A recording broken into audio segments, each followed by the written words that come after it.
quando eu perguntei. Márcio Santos. Certo. Hoje deu pra sentir se o Zidane é mesmo cabeça dura?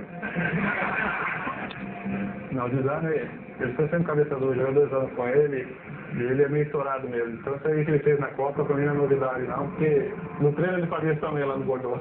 Ele é meio estourado. O adversário está à frente. O senhor tenta a virada? No caso eu sou zagueiro, quem tem que tentar virada é o atacante, não sou eu. Não sou eu.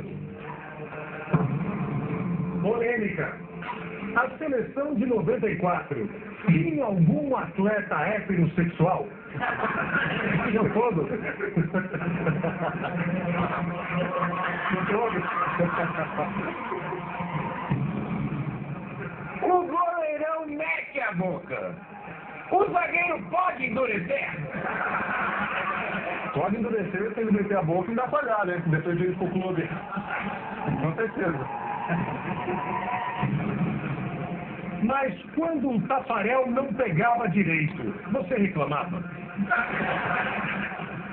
Essa é uma questão da esposa dele, né? Não minha. Não era pessoa indicada pra reclamar. Mas se eu treinar muito e chegar à seleção brasileira, dá pra mim? Se você for um cara carinhoso, quem sabe, né?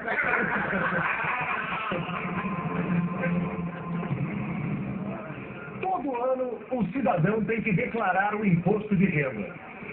Quando você faz o balanço, consegue tirar o líquido do bruto? Tudo que você acertou, hein?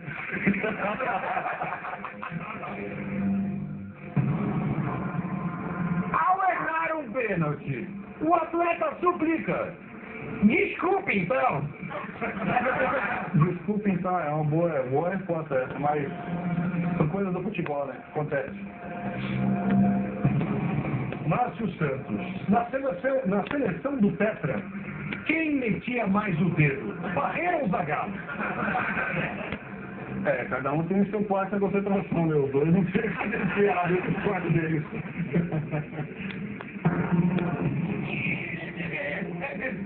Na finalíssima de 94, Vossa Senhoria ficava em cima do bairro e tocava para o Dunga? Em geral, o senhor homem ganha ali, né? O Dunga é profissional mesmo. Boa salva de palmas para